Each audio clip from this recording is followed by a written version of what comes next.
My earliest experiences were so imprinted with sadness. My father was sexually abusive starting from when I was very young, and luckily I wasn't around him for that long. And the last time I saw him was when I was 7. My first sexual experiences, like when I was 18, I would black out and like wake up screaming. So instead of hating myself for those experiences, I learned the intelligence of my body, that it was doing the best it could to cope with so much trauma. And I made a very clear decision that the future me is going to be everything that I fight for. I don't know if I can even fully get over this, but I don't want my life to be defined by just being a survivor. If I'm going to do this level of work, I want to come out more amazing than I would have if I had never been traumatized in the first place. At a certain point, we can turn our pain into medicine. But what led you there, and how did you start this path? Yeah, welcome to a very special episode of This Tantric Life. I'm usually your host, Layla Martin, but today we're going to do something I always love, which is a good role reversal. And I'm going to have ceremonialist and songstress and epic storyteller Jess Magic, another notorious high priestess, interview me. And so this is part of me being able to share my story, and for those of you listening, to get to go deeper. And I invited Jess to ask me any and all questions. Nothing is off the table, and I have no idea what she's going to ask me. So Jess, take it away.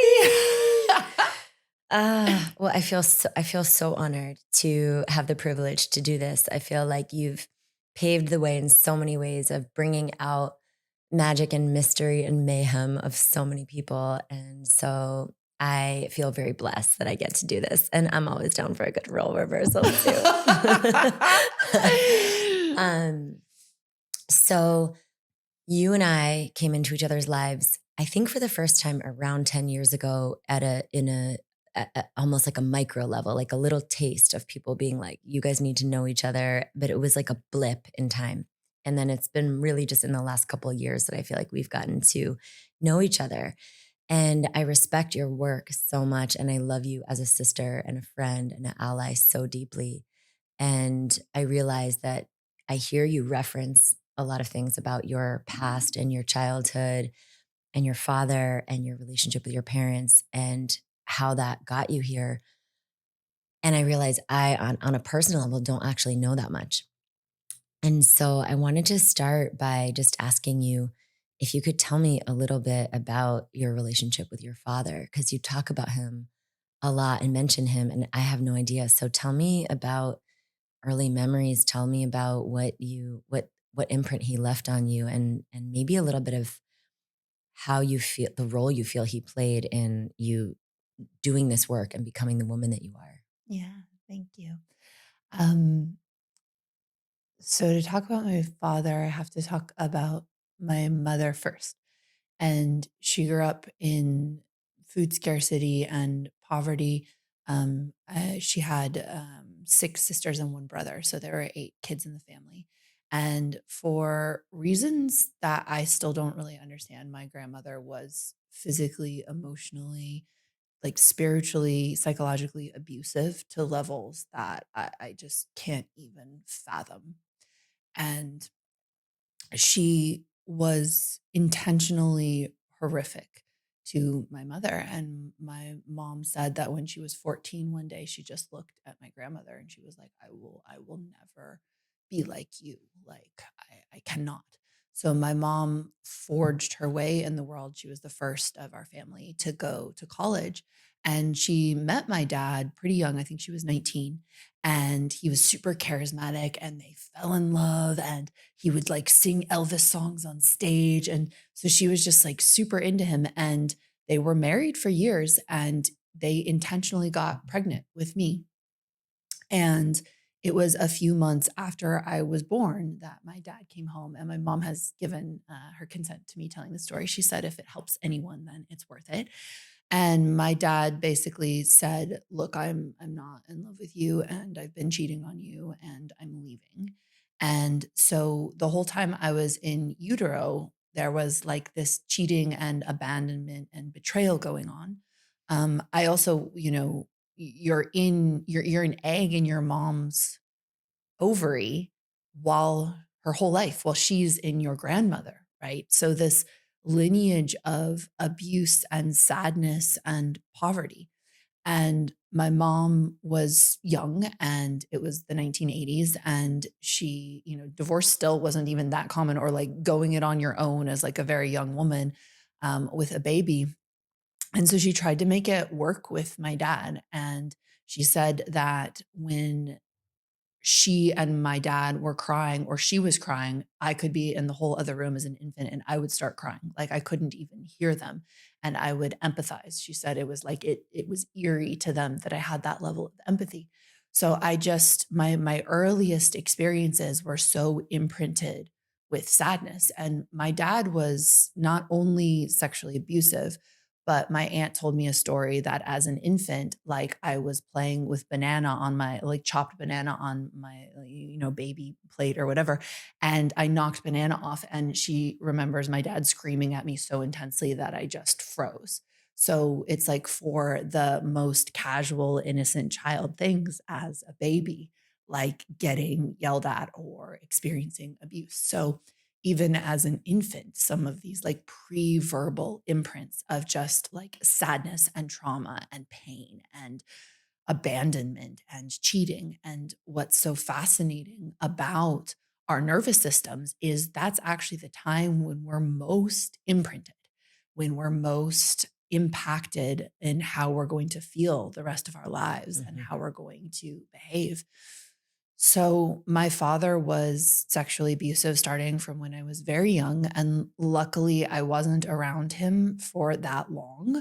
My mom said that, they tried joint custody, but I would scream so intensely when she would give me over to him that, like, eventually it was like, we can't send her there anymore. And the last time I saw him was when I was 7. I was sent to go see him. Mm. And my understanding is my mom is such an amazing human. Why didn't she recognize that I was being abused like that? Is I feel that she had had so much abuse.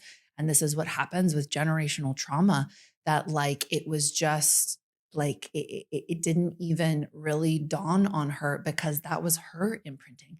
And as good as a mother as she was, and as much as she loved me, like, she did not recognize that. All she really noticed, was how, like, literally, she said I would scream bloody murder when it was time to go to my dad's house, and I was so super young. Mm. So, eventually, I didn't see my dad anymore, and my mom got married to my stepfather, and the other thing that was really impactful for me is that both my mom and my stepdad grew up with a lot of abuse, and they raised us with as much love as they could. They created as safe as a home as they could. And I think like the heartbreak now, looking back on it, is because they went through so much as they tried as parents, there was still an emotional complex PTSD that developed because they could only be so safe. And also in the 1980s, our culture had only progressed to a point where it was like people weren't doing their work. Like therapy was still, if you were in like the farthest edges of, feeling truly sick, right? It's not like we did our work as a matter of course. And so I feel so much for my parents who loved me so much. And my mom healed so much generational trauma more than I could have imagined in a single generation. And still, because she was raised with so much abuse and so much sadness and so much pain, it couldn't be helped that some of that got onto us, like a deep feeling of unsafety or emotional volatility. And so I came of age just disgusted with my body, praying to, I was raised Catholic. So to my Catholic God, I literally on my knees every afternoon, please God, never ever let me get my period. Don't let me have breasts. I don't want to turn into a woman. Like just like horrified, disgusted. I would shave all my body hair and wear a swimsuit to take a shower. Like that's how alienated I was from my own body. I remember, going on my first diet when I was 9 of just feeling like this wretchedness inside of me and like just this sense of being so ugly. And in spite of all of that and all of this conditioning as well to then like be perfect and gorgeous and a cheerleader and popular and like all that stuff. I remember being 13 and telling my mom, I was like, I'm going to pursue whatever is adventurous and full of wisdom and full of truth in this lifetime. Mm. And I was like, I'm not going to do like the normal thing. And so it's interesting that I think all of us have these like magical souls, but it can be so intense to make it through our childhoods, Mhm. whether it was worse than that, as intense than that, or even 1/10 of that. We're such sensitive beings. It's amazing how sensitive it is to be a human, that our magic, it feels not fragile per se, but we lost the art of raising children to retain their magic. Mhm. And so it becomes this superpower to get so much shut down and then to start to fight for it again. And I would say that the one thing that was very defining about me was that for some reason, I started to fight for my magic and for what was lost very early. Mhm. All right, we're going to pause for just a moment and I'm going to invite you to join my email list. You might be like, email, but honestly, email is where I share my deepest teachings, my most personal stories, and my most outrageously good content. It's also where you can stay connected to all of the podcasts that I release and my programs where you can train more deeply with me. So if you want to join, head over to laylamartin.com and sign up with your best email address. Yeah, I keep thinking about nature versus nurture as you're talking about that, and that very clear distinction and the intrigue of how is it that some people are able to make it through such intense levels of lack of safety and trauma. How is it that some people are able to make it through to really remember, uncover, develop, and blossom in what they came in with, and some aren't, and so, or not, or at least well, it's true. Like some just don't seem to make it through because of the level of trauma that they've experienced. And I wonder, what was it for you when you've reflected on it? What do you feel it was inside of you that had you feel that capacity to fight, or that something in you was worth fighting for? What comes to you when you recollect that? Yeah, I think so. There's many things. If I zoom way out, right? Like part of this universe is remembering and forgetting, like remembering our great true nature and knowing ourselves as divine beings and forgetting. This is a core tantric teaching of the left-handed paths and specifically of the Karama lineages, but there's many tantric lineages that teach this, which is that there are these 5 powers of God, and there's creation, maintenance, and destruction, with which most of us know, but there's also concealing and revealing. So, what's fascinating to me is that in cycles of lifetimes, like sometimes we are in the concealing, we forget, and we Mhm. actually go through like deep levels of forgetting.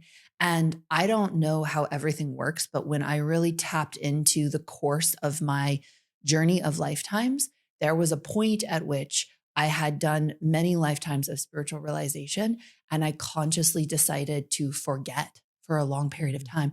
And so like certain people, when they have like past life regressions and they're like, oh, I was like Isis or like, Cleopatra or like, all these like So magical, funny powerful how so queens. many people were Isis or Cleopatra or I was Jesus. like, I don't know what you bitches were doing, but like my past life remembrances, I was like an abused peasant in like the Middle Ages, like literally like these like wretched lives of just like pain and poverty. And I was like, well, actually, that's what the vast majority of humanity was doing. So statistically, That's how I think about it. I'm like, why do we never hear about that? I was just a farmer and I had some corn, and like you just never hear. No one ever talks about that. well, that's what I experienced when I had past life regressions. It was not no Cleopatra. Stassi was taken. But I really saw that there was a soul imperative to journey through the forgetting, to go to the edges of unworthiness, to go to the depths of human trauma on this planet, to also know what it was to restore the goodness of our nervous systems, to overcome generational trauma. And I don't know for sure. I'm not someone who's like, that is absolutely true because I felt it. But what I do know is that it maps to my own sense of at a certain point, we can turn our pain into medicine. And I also know that turning pain into medicine is privileged on this planet. I wish it wasn't. And not everybody gets that opportunity. So I do believe that some of us are still deep in the forgetting and deep in the concealing of our divine nature and our power. And at a certain point, I do believe that every soul starts to remember Mhm, again, mhm, and that I do think it can be cyclical. So in this lifetime, it's like I had this signature to me of a certain kind of grace, of being able to tell myself a story that saved me rather than drowned me. mm, And I do think the stories we tell ourselves about our trauma and about our experiences are so important. And I did have my mom as this crowning example of someone who looked at all the bad and injustice that happened to her. And she said, I will not be that.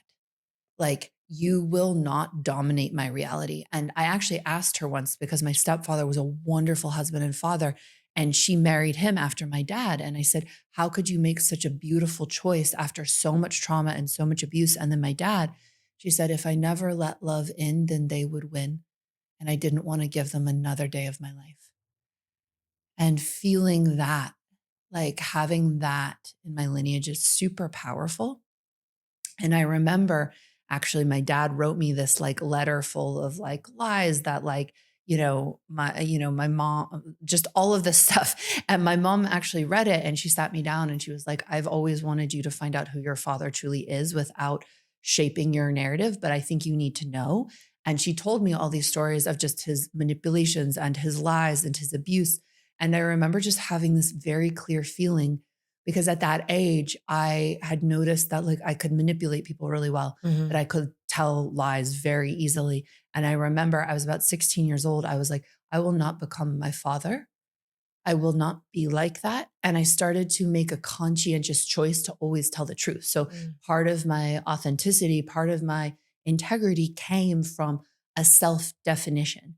And certain parts of me believed that I was abused because there was something wrong with me. Certain parts of me believed that I was abused because I was unlovable.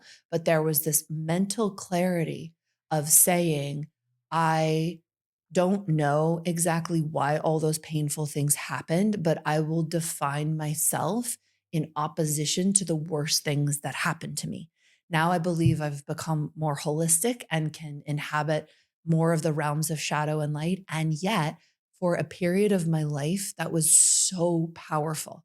And I remember I had started to drink and take drugs and daytime drinking and all kinds of stuff when I was very young. And when I started to go to therapy for sexual abuse, I also remember saying, if I drink every day of my life, my father will win, and I don't want him to take mm, another day from me. mhm, And so there was this, who do I want to be, not what happened to me. mhm, And I think there's a power in saying, I am compassionate towards myself because who I am was an intelligent response to what I experienced. So I'm going to shave all my body hair, wear a bathing suit. And like, I couldn't even go into Victoria's Secret because I was so freaked out by sex. And I thought I was a sociopath because I was so numb. I couldn't feel for my first boyfriend. I would go into these like blind rages. My first sexual experiences, like when I was 18, I would black out and like wake up screaming. So instead of hating myself for those experiences, I learned the intelligence of my body, that it was doing the best it could to cope with so much trauma. And I made a very clear decision that the future me is going to be everything that I fight for. mm, And I don't know, I truly didn't know if with that much trauma, I would be able to have a regular sex life. I would be able to ever have a healthy relationship. Like I had so much social anxiety. I was like, I kind of feel like I'm supposed to do something powerful and transformative for the world, but I can't even stop myself from like daytime drinking and eating Haagen-Dazs for breakfast. So I don't know how we're getting from here to there. But I remember making this deep, deep choice that I was like, I don't know if I can heal this, but I will die trying. Like that's how much who I am means to me, Mm, and that the choices I make can define who I get to become. mhm, So knowing that was so incredibly, incredibly powerful. And number two, back then Oprah's one of the first people to really talk about sexual abuse to be as damaging and horrible as it is. So it was still kind of new to open up into being sexually abused and like how horrible that could be. And I was like, I don't know if I can even fully get over this, but I don't want my life to be defined by just being a survivor. If I'm going to do this level of work, I want to come out more amazing mhm, than I would have if I had never been traumatized in the first place. mhm, So I'm going to go at this not just to like, oh, I'm going to be okay. And like, there was a part of me that's like, just not being a drug addict, like mhm, just not hating myself my whole life, just not like totally decompensating. Yes, that is an achievement given all of this, but I want to have the most sparkling, outrageous orgasms. Like I want to love the fuck out of my body. Like I want to have sacred union. And I am still in the process of fully inhabiting all of that. But I have rewritten the destiny of my life because of my commitment to practices.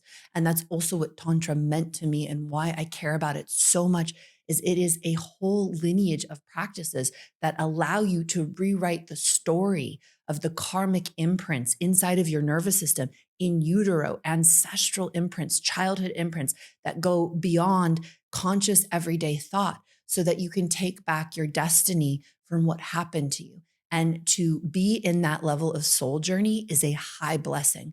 And sometimes I think we can like think of our healing journeys as such burdens, and I can look at everything that abuse took from my life. I can look at everything that having such an abusive father did to my ability to have healthy male relationships for most of my life. And I can also say that every ounce of magic and love and beauty and connection and trust that I have found along the way has made it all worth it.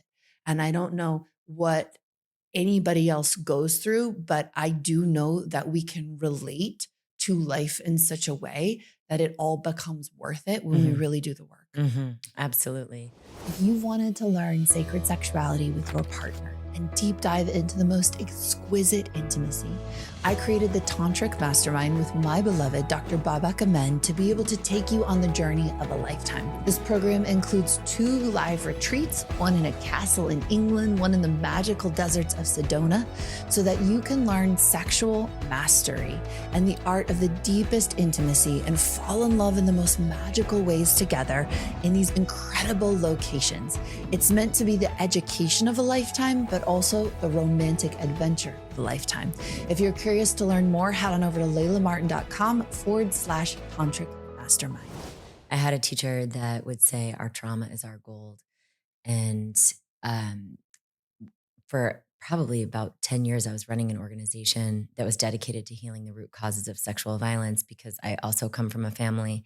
It wasn't done to me, but in my immediate family. And I come from a family of sexual trauma and just like that was a big part of my growing up experience in all different situations. So I saw firsthand how almost every close woman in my life had experienced sexual trauma.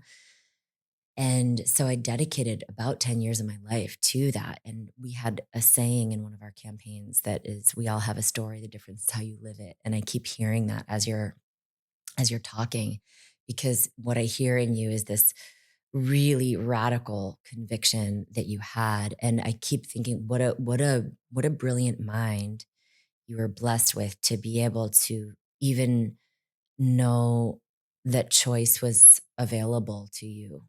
Um, and it's such it's such a radical juxtaposition from like what we might call a victim mindset that just feels like this is happening to me and I can't do anything about it. And I'm like, I keep feeling the hero's journey in your story so much of just like choosing, recognizing each step of the way where you could be victimized, but because of, largely I feel like what you saw in your mother and the choice that she made, um, and then also this inherent power that I feel like, um, that word grace felt really resonant when you said that. There was like grace with you as well as some clarity Mm. inside of yourself in your mind to be able to navigate through that with that level of conviction. It's so inspiring.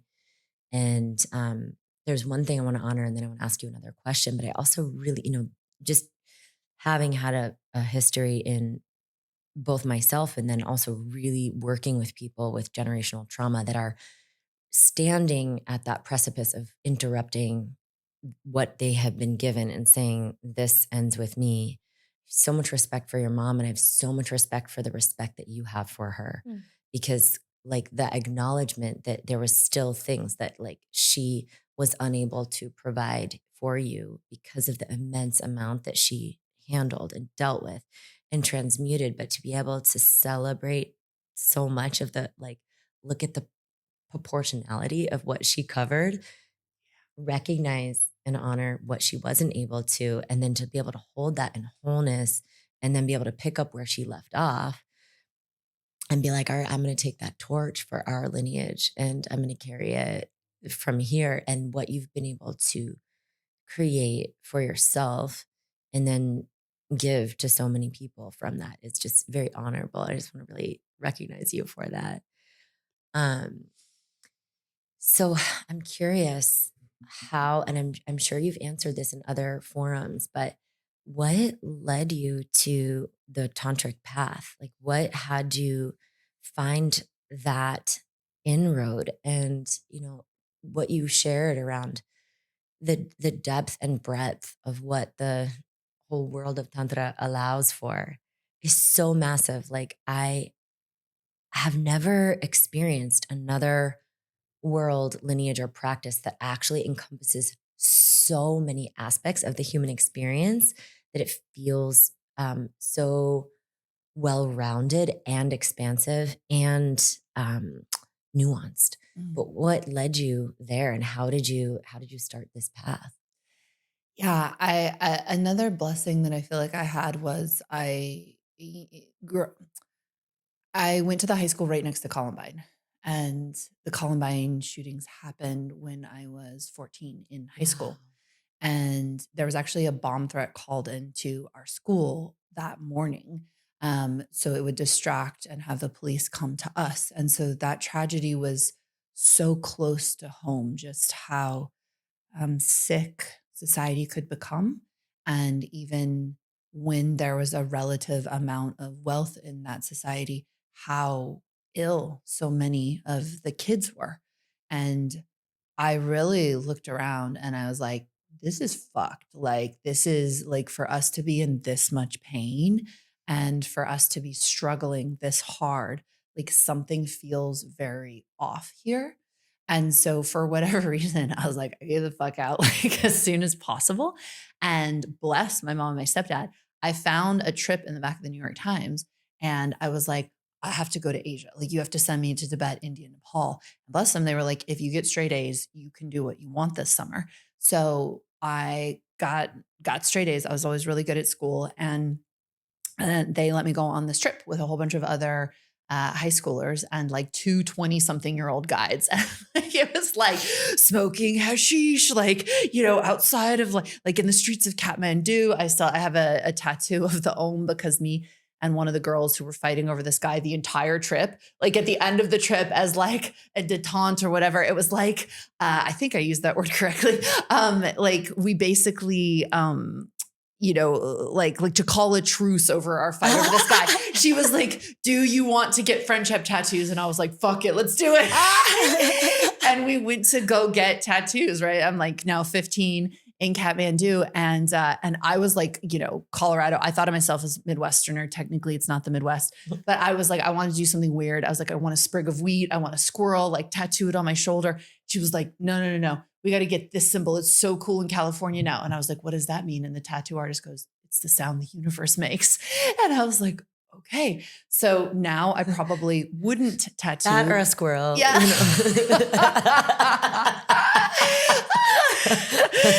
To have this sacred, eternal symbol on my body at such a young age was such an incredible blessing. So I was there in Asia, and the first place we went on that trip was actually Kashmir, which was the birthplace of some of the most evolved tantric gurus of the left-handed path, Abhinavagupta and Litrika lineages. It's so potent what is there. So it's fascinating to me that of my own volition, the first place I went was this home geographically of the consciousness of left-handed tantra. And so that was so beautiful.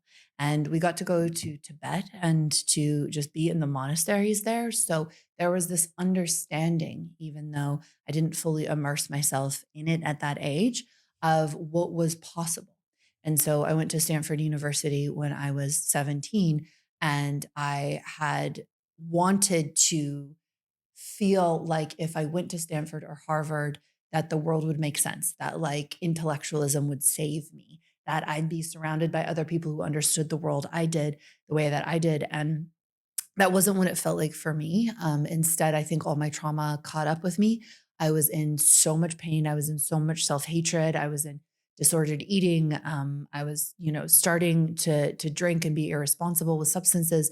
And I just was like, this cannot be my path right now. So I bought a one-way ticket to Asia when I was 18. And my mom said, she was like, I like went back home for a little bit, and my mom was like, honey, like I'm 18, like what can she do? And she was like, oh, where are you going to stay in Thailand? Cause I bought a ticket to Thailand.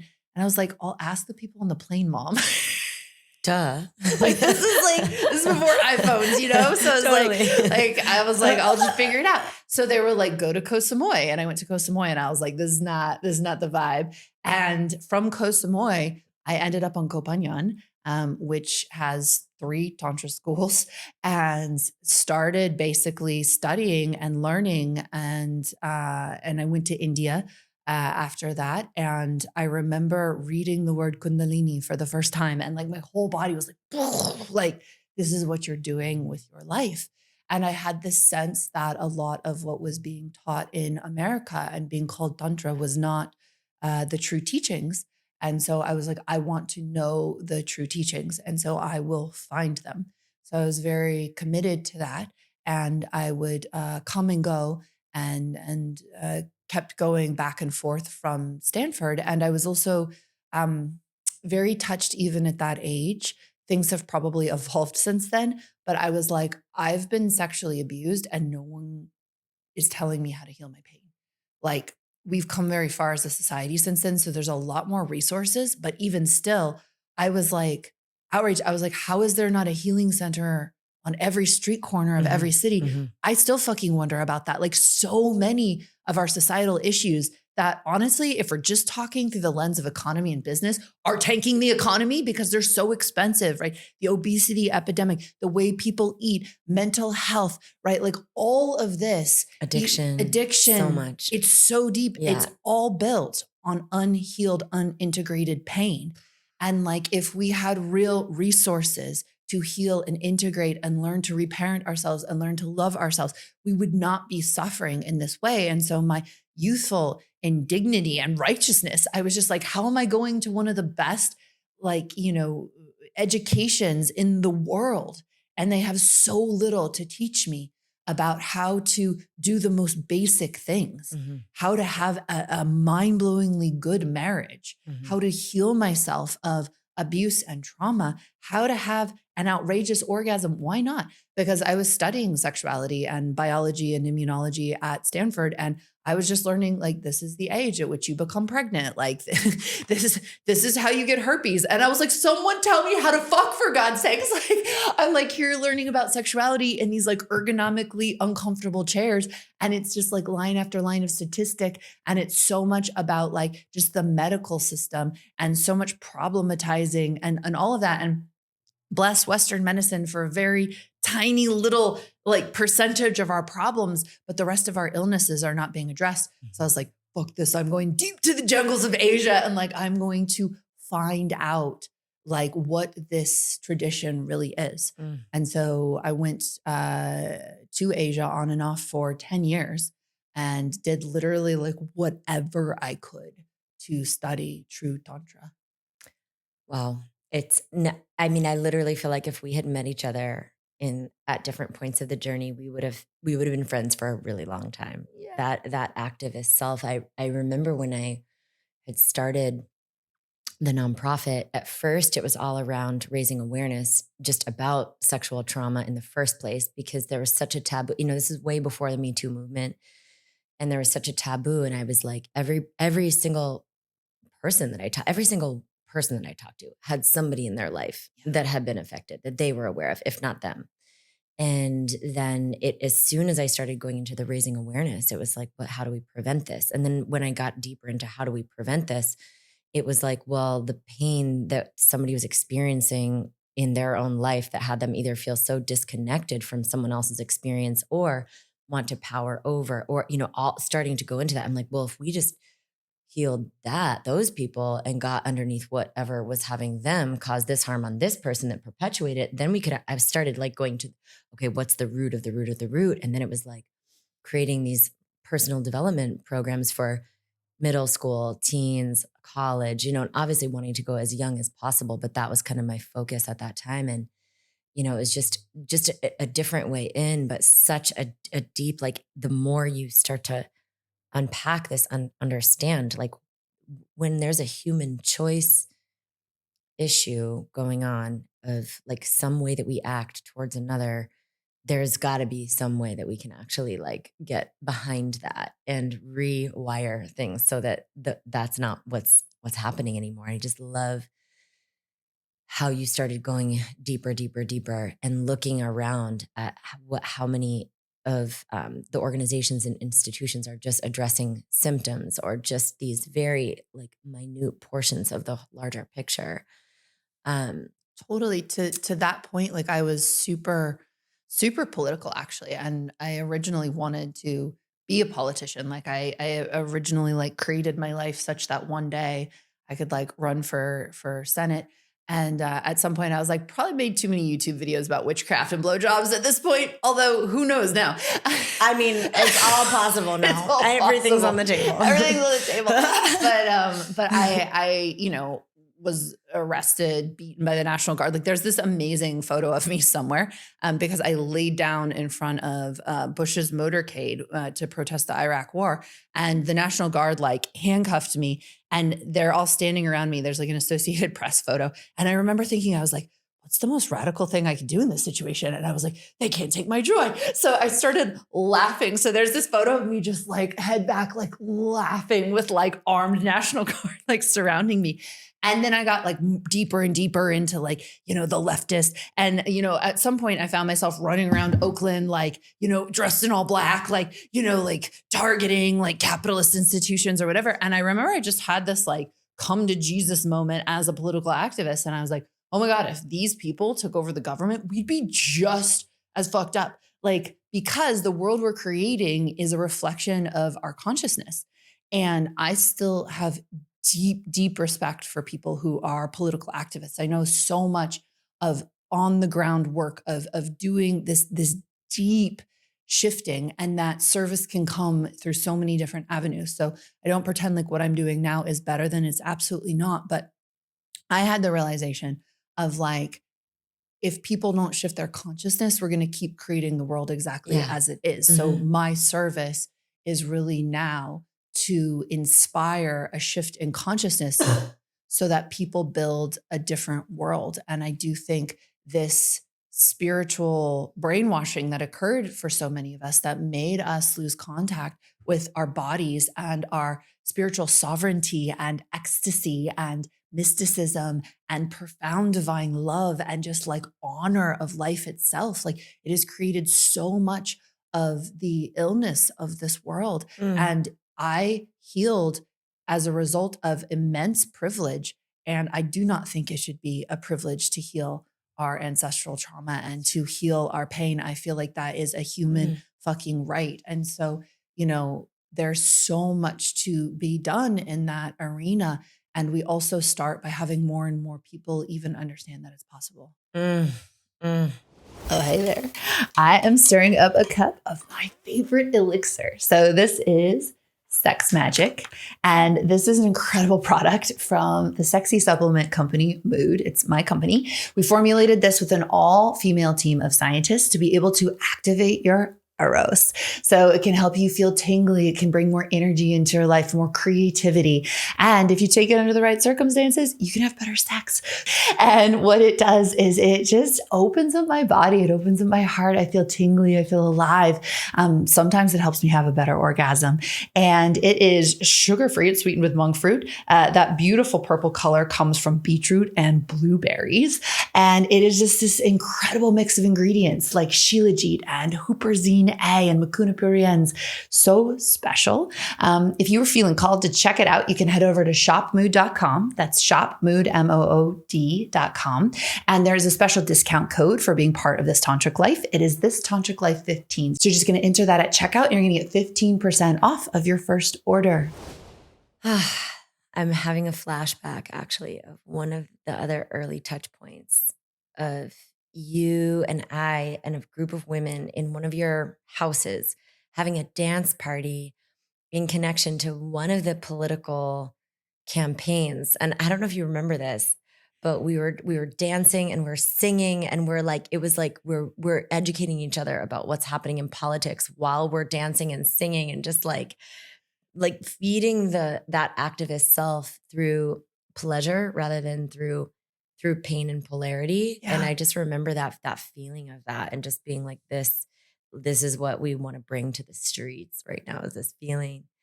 um for some reason the last share that you gave made me want to talk about priestess temples. Yeah. I don't know. Maybe I just always want to talk about priestess temples with you, but I think that some of the things you were just speaking to are referencing these different moments in time where certain aspects of our access were stripped away, taken away, changed.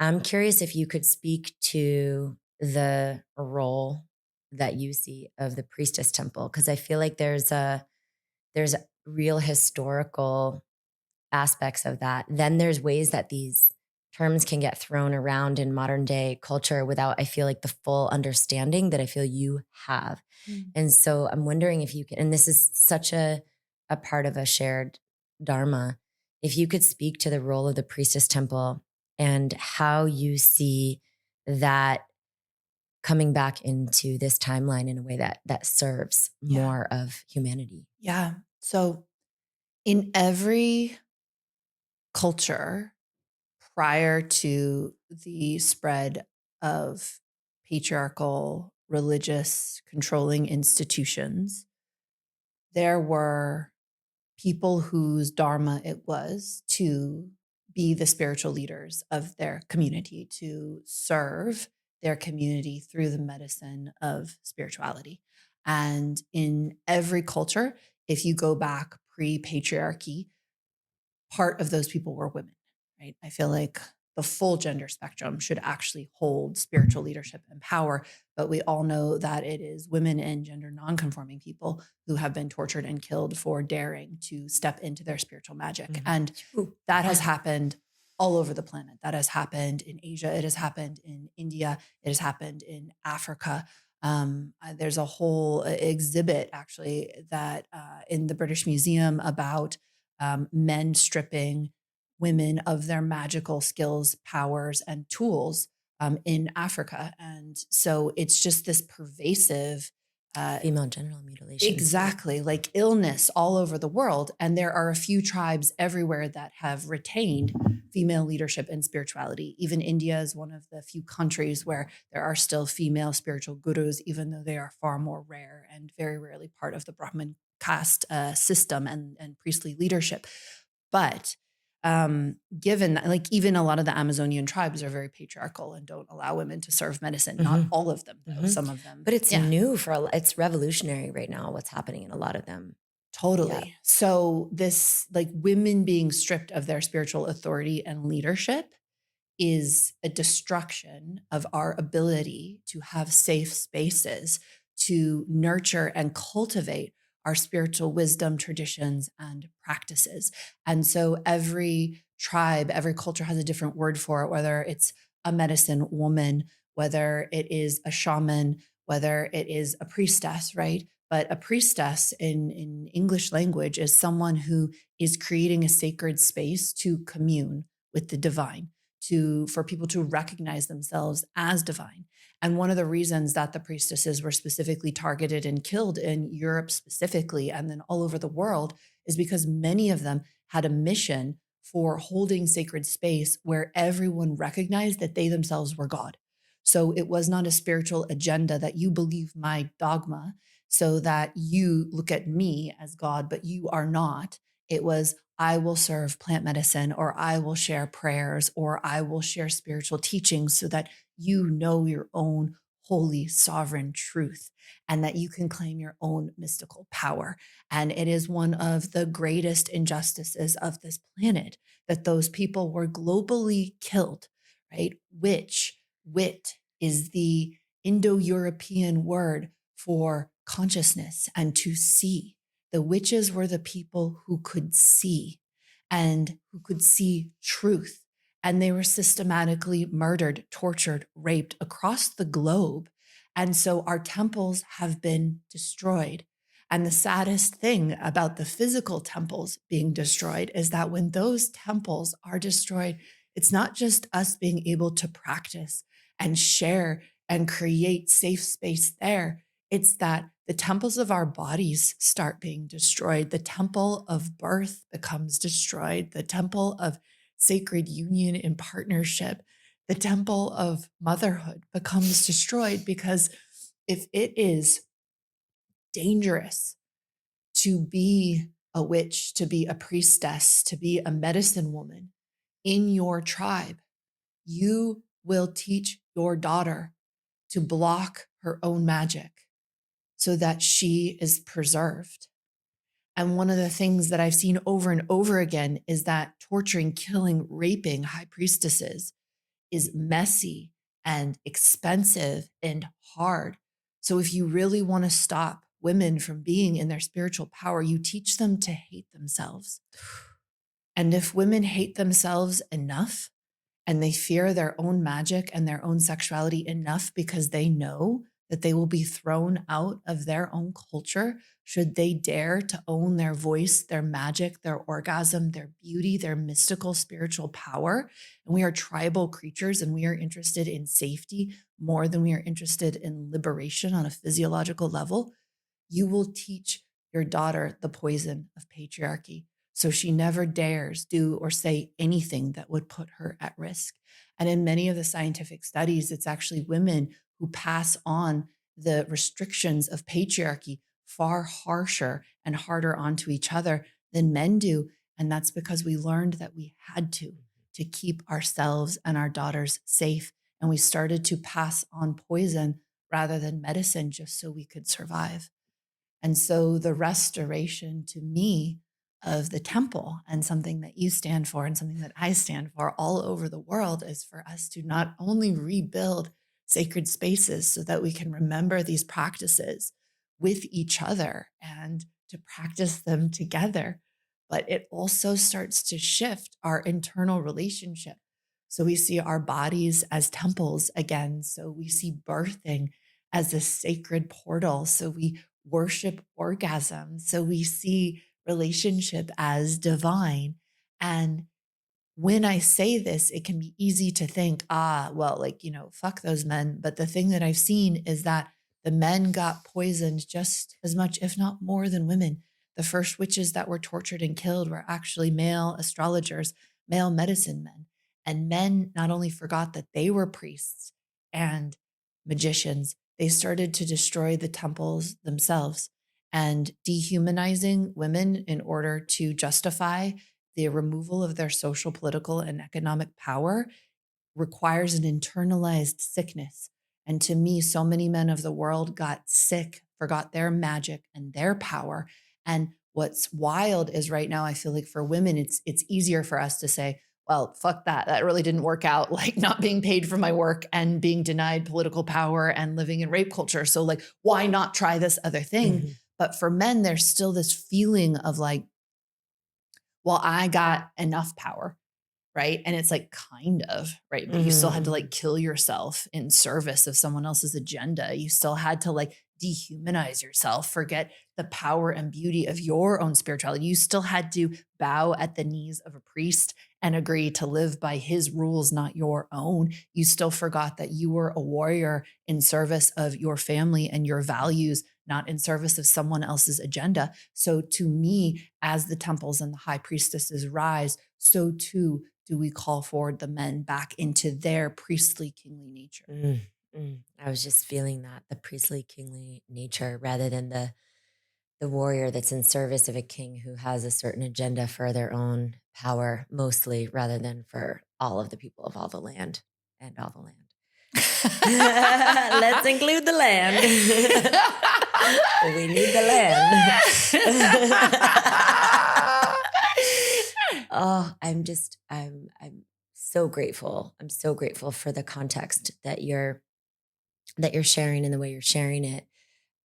Something that I've feel again, I love when you use the word privilege as well. Something that I feel very privileged to have experienced is enough room in my life to be able to go in and actually remember how it was at certain times without even having necessarily the historical literature to back up what I can remember.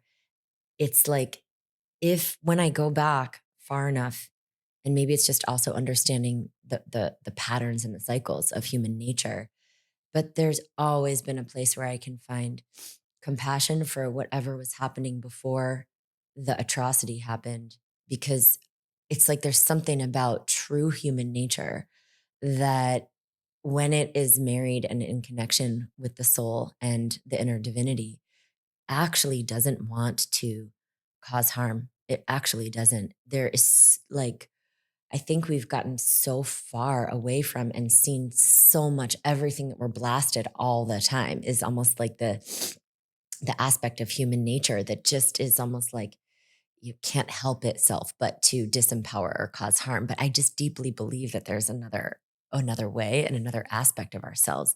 But there's such a like long-standing perpetuation of these different moments of control and power and fear that have created these things that have taken us so far away that now um, it's this moment that we're in to just when we have the availability to do that, dedicate ourselves to the remembering all the way back. Um, and I feel like as we do that, there's opportunities for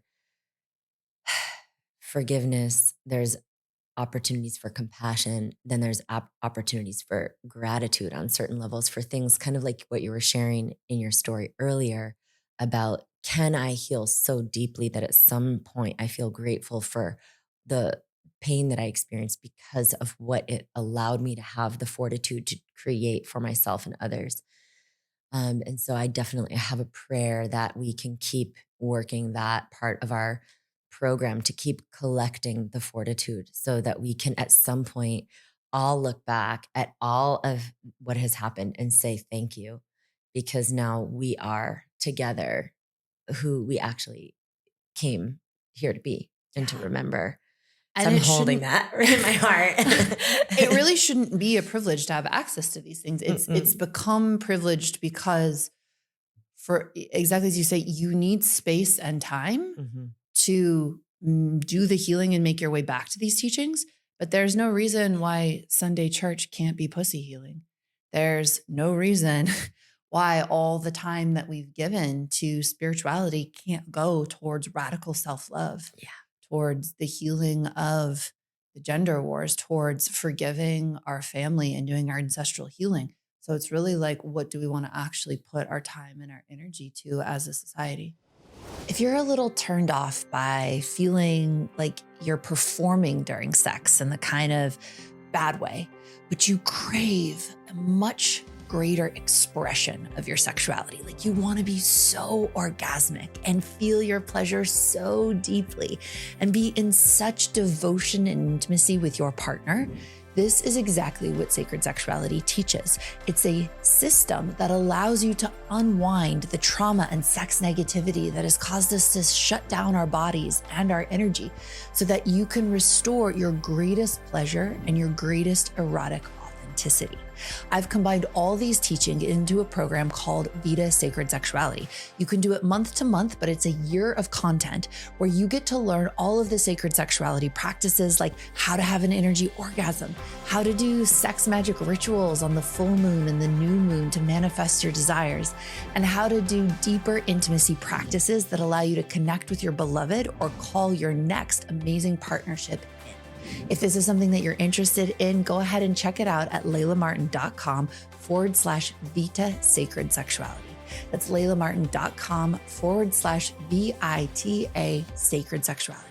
How do you see, this? What do you see as the shift from, I feel like to me, I feel like there's a lot of distractions in our world, in our life. I feel like we're distracted by focusing on symptoms. I feel like we're distracted by, everything on TV, social media, taking our energy in certain directions. What we're talking about here is this deep root, ancestral lineage work. Um, what do you see as the path forward to shift ourselves from, because that time and space, it shouldn't be a privilege. And there are ways that we can take responsibility for, like, okay, I could spend a half hour less scrolling and put that towards X, Y, or Z healing.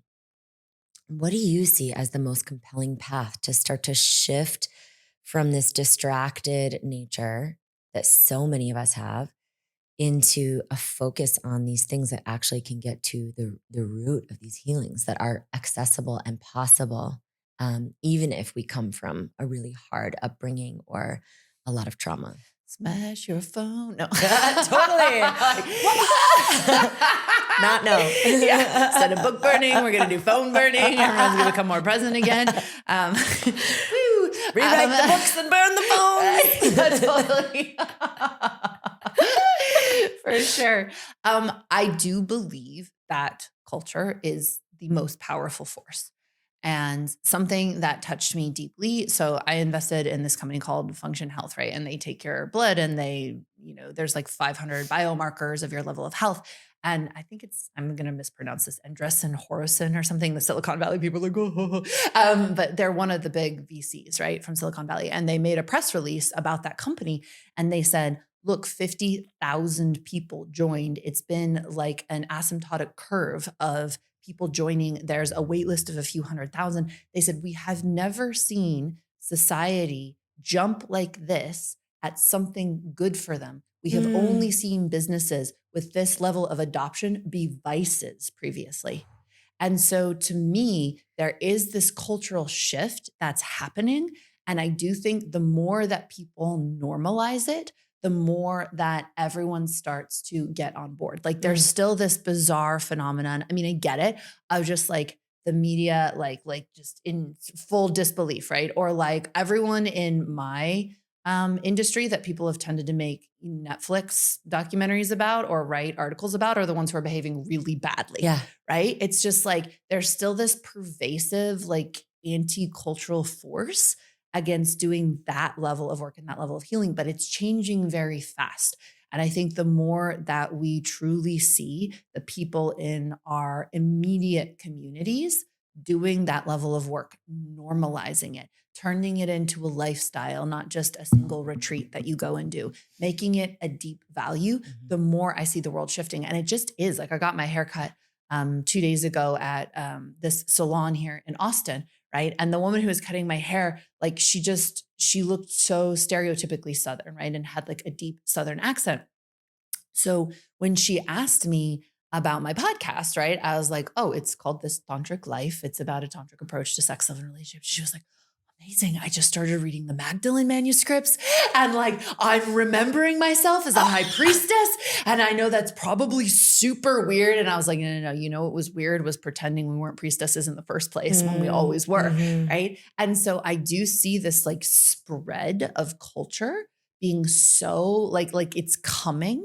And I think just for those of us who are guardians of this work to continue to hold lighthouses and lamps for others to be able to see the path and trust the path and to be able to understand methodologies that really work and to have really safe spaces held because we weren't just tortured and killed, but our entire lineages and methodologies were broken. Mhm. And so restoring those practices and restoring cultural trust in them and having people be like, yes, I love my pussy. Like, yes, I woke up and did a pussy worship practice. Like, yes, I just did, deep orgasmic breath work with my husband. Like that I feel is what actually changes culture. So more and more people talking about it, more and more people engaging in it, more and more people trusting it and deciding that truly, I mean, I want to get to the Bhutan thing of like, it's not GDP, it is cultural happiness that we're Yeah. going for. Like, what would it look like to prioritize those things so strongly while also like understanding that economic prosperity helps people Yeah. be able to access those very, very beautiful practices. So I love that so much. And something that's coming up for me also is the more people are talking about it, it also starts to reduce the othering of specialness. yeah. Because I think there's this, at least in some of our communities and some of the things that I see, there's this specialness of like, oh, she's an intuitive, or he's a, he's a embodied life, whatever. There's just like these things that are actually like we all have certain unique gifts. All of us have that at some level. But like this whole thing of specialness that we Yeah. can assign to ourselves or to someone else, I feel like creates more separation and more othering when really it's like I was crying before when you were talking about the role of the priestess because I know deeply inside of myself that I know that I am that. I know what I'm doing when I'm in these spaces holding fields. And the other thing that I know is that part of what I'm doing is just being myself such that every other person in there can remember that they also can be that, have that in what their own version of it. And that there's never nothing about me that's special, actually. I just happen to have been blessed to remember something at a certain point while some other people are still remembering, but we're all on in a process of remembering. I have much more to remember. And I was just feeling that sense of like, can we take ourselves and each other off pedestals and just be in devotion to being that lighthouse, knowing what our gifts are, remembering as much as we can, also having the recognition to always be able to see that light in someone else and work with our light as a way to be an invitation, not to have to do anything for them or fix or change, but to just emanate something. I always know that when somebody acknowledges me for something, it's because they also have that inside of themselves. And there's something that they're recognizing in me that they also have. And so I never take that as like, yes, I'm that. And I take that as like, wow, that's cool. Like, you know something about yourself. I always feel that in these. So I just feel, Well, I think the important thing for everyone to remember is that everyone is mystical. mhm. And like, it's not just a handful of special people who have mystical powers. I love like in Jamie Wheal, like some study that he ran, they compared psychedelic mushroom journeys with a basic clitoral orgasm. And the basic clitoral orgasm won in terms of how much psychedelic shift in consciousness it produced, how much healing it produced, how much like activation it produced. So it's like your clitoris is more powerful than a psychedelic mushroom journey. Ah. And there's so many clitorises. I believe cocks are that powerful too, like all expressions of genitalia. So this like like normalizing of mysticism, but I also think there's something that happens in the spiritual journey that's very normal. Number one is I do think it's a phase in spirituality where you're like, I'm a Kundalini star child, Yeah. right? Like Yeah. I'm the most magical, special being ever. Like I Yeah. can, read tarot cards and like, like whatever, the crystals speak to me and like I'm like 4 different star seeds or whatever. And it's like blessed. Like it's to me, it's like It's a moment. it's a moment in Yeah. time, right? And if you get stuck there, it becomes an egoic delusion, right? Yeah. It becomes another story, and that becomes spirituality as another kind of egoic seduction that keeps you out of the truth. I also think I can say for myself as someone who grew up, right, traumatized, abused, feeling unworthy, that like when I finally started having spiritual gifts, there was a part of me that was like, see everyone, see, I was special. Like I was magical all that time. Like the way that you were mean to me at school, right? Or didn't want to date me. Like I'm a Kundalini priestess for God's sakes, and then like, and again, that's like this pain body. Like that's just my pain body trying to finally be like, see, look, I was worthy and magical and special. Mhm. And I do think once we cross that bridge and also, that deep internalized story that we have to be special in order to be worthy, right? Which is like huge in the generation. It's like this huge humble ability to be like, no, all humans are magical. And the best thing that one of my tantric mentors ever said to me, because I was playing with him with my own egoic story, he was like, you're not that special. And I was like, no. Like, like I actually am. I'm actually pretty fucking special. And he was like, if you look at the delta of specialness between any human, so let's take like, I don't know, a Bob Dylan or a Beethoven or a Sophia Loren or like people who like have extraordinary gifts and talents, their degree of specialness compared to the magnitude of beauty that is the universe of every human is insignificant. Mm. And what that means is that if you're paying attention to like, okay, maybe I have a few IQ points or like more, or like a little bit like spiritually more advanced than like some people in this very little way. It's like, if I'm looking at that versus the magic of every single human being a living God in front of me, then like I'm missing the fucking point. Mhm. And that's what we're doing to ourselves. We're paying attention to the degree that someone's like that tiny little bit more attractive, or like that tiny little bit more successful at their career, or has like that little bit much more money, or their marriage is that much happier. And we're focusing on that rather than the fucking miracle that like we are. And that to me is the illness. It's like Mm. none of us are that special because we are all God. Mm. Just want to slow that down because that feels so important, that in and of itself is the illness, that missing of that. And I just feel like there's so much in that.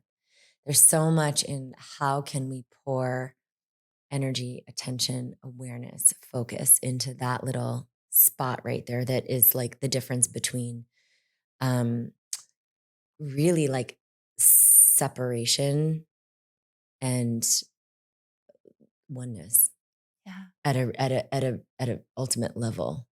And not be trying to erase ourselves thinking that that's more spiritual. Because I do think there's a toxic spiritual belief that like Totally. any grandeur, any glamour, any like owning of your superpowers is anti-spiritual. Yeah. And there's this beautiful tantric teaching on this. Kavita Chanayan articulates it so beautifully in her book on the Sri Chakra.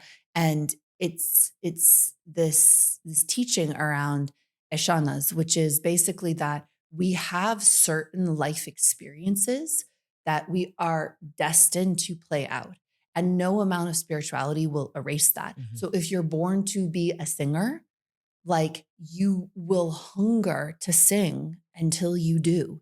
And no amount of meditation or God realization is going to change that. If you were born to create a beautiful family, or to be in a spectacular partnership, or to wear ball gowns, or to like go and like start some nonprofit, right? Like we can't spiritualize our way out of our gifts in life. Mhm. And that actually living those gifts brings us more deeply into the spiritual path, because Mhm. it's through the experience of living our true destiny that we also slowly make our way towards true devotion, Mhm. and realize that nothing externally was ever going to give us the deepest spiritual satisfaction, that what we're hungering for is always this realization of our true nature, but we can't talk ourselves into that. We have to live our way into it. Totally. So it's like, you're not special, and live your fucking dreams. Exactly. I have a word for that. It's called heartistry. And it's like your heartistry, I would say, is not about a vocation, it's about a vibration. And the Mm. heartistry is the thing, that gift, that expression that as you're doing it, you feel like the most alive version of yourself. And it is incomparable in a way. It's like there's no need to compare it to anyone else, because it has to do with a unique frequency that you're emanating when you're making the most exquisite lunch for your children and thinking about them just being in sheer delight as they eat, and it's like if you do that in a way that has you come alive as you're doing it, because you're lit up with that devotion, then that's your heartistry. And, so I just love that frame on it, because I definitely think it's not about like, suppressing your gifts to try to be just like the same as everybody. It's definitely not about that. I do feel like, in the other interview, we were talking about the word realization and the truest meaning of realization. And I do feel like there's that aspect of self-realization that gets to happen on this journey that has us feel like we land in a spot where we're like, I know who I am and I know why I'm here. And other things start to matter less when we arrive at that point, I feel like, in our lives. I know who I am and I know why I'm here. And what a blessing to connect into that. Yeah. I think a final little thing I want to add to that, because I think we try so hard to do the right thing or to be perfect, that when you hear something like that, you can think, oh, I should try not to feel special. Yeah. And in this case, I love Adyashanti's teaching, where he was like, I knew I wasn't all the way enlightened because I felt so arrogant. I Mm. felt so much better than everybody else. And also, I realized that I couldn't stop feeling better than everyone else. I could just know that it was there. And so I would sit in meditation after meditation and just watch my own arrogance and let myself feel so superior to all the other spiritual practitioners. Mhm. And one day it went away, but I couldn't make it go away. And so I think it's more the awareness, right? There's still parts of me that feel special. Like, if I'm Mhm. fully honest, right? There's still Mhm. egoic investment and like, oh no, no, no, no. Like I actually am special, right? Mhm. And it's, to me, the witnessing the self honesty Yeah. around that, rather than the like, oh, so now I'm going to get rid of that part of myself. Yeah. It's more like the, can I truly see myself? Yeah. I think that that's also, it's not about decimation. And I always get a little uncomfortable when people are like, kill your ego. I think there's aspects of the ego or the perception that can die or dismantle itself, but it's not like, I don't feel like it's about just smashing those parts of ourselves when they're not ready. Um, is there anything else that you feel that you would love for people to know about Layla and about, just who you are, why you're here, how you got here, or just anything that you really want people to know before we close out? Mm, just how, no matter what I share on a podcast, or what I make on an Instagram post, or what I share on YouTube, or what I send in an email, it can't possibly hold a candle to the depth of the magic that unfolds from an actual practice or a real experience. And so I feel like these channels of communication are to create bridges to practice, and to create bridges to the unfolding realization. But all of the theory is nothing compared to the actual practice. And so getting yourself into spaces where you do the practices, where you make this real inside of your nervous system and your body, is actually the most important part. Mm. Mm. So, in our final minute, I'd love to see, if I play the guitar, if I can encapsulate. all of that and everything we just talked about in like 90 seconds. Let's try. And now if my G string is off, I'm just I don't think I have time to tune it. So.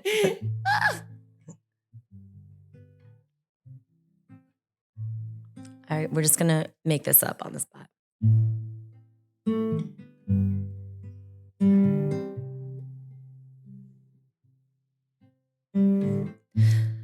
Come a little closer to love.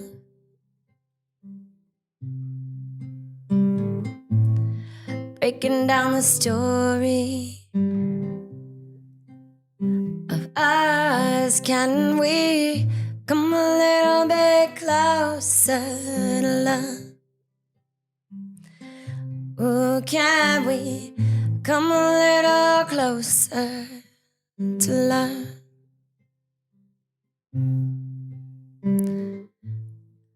Take a trip down to the beginning of your story, all the way.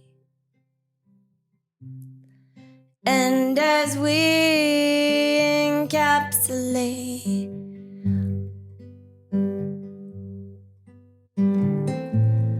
we remember how we came and we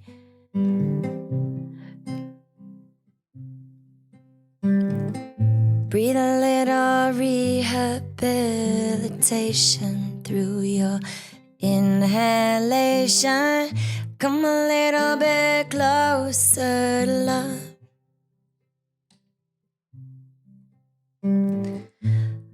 Come a little closer to love. I don't really know if that was able to encapsulate everything we talked about.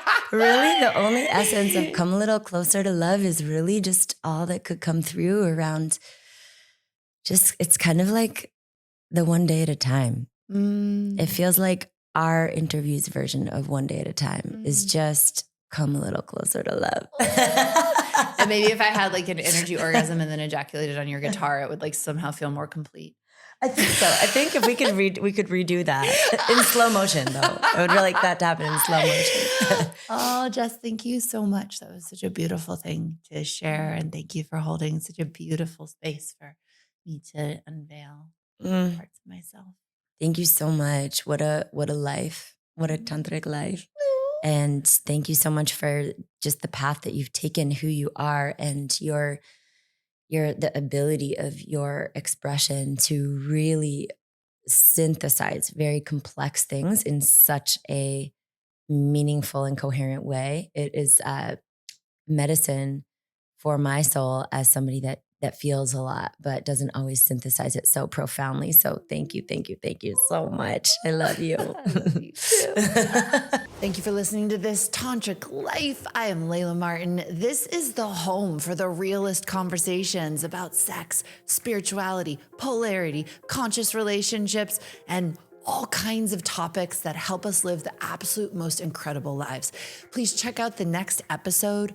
Please go ahead and leave your rating and review on Spotify or Apple or YouTube. It's so helpful when you do that. If you want to stay connected to me, the most helpful, supportive thing you can do is to head over to laylamartin.com, sign up with your email address. That connects you to me if you want to study deeper with me, if you want to receive my deeper teachings.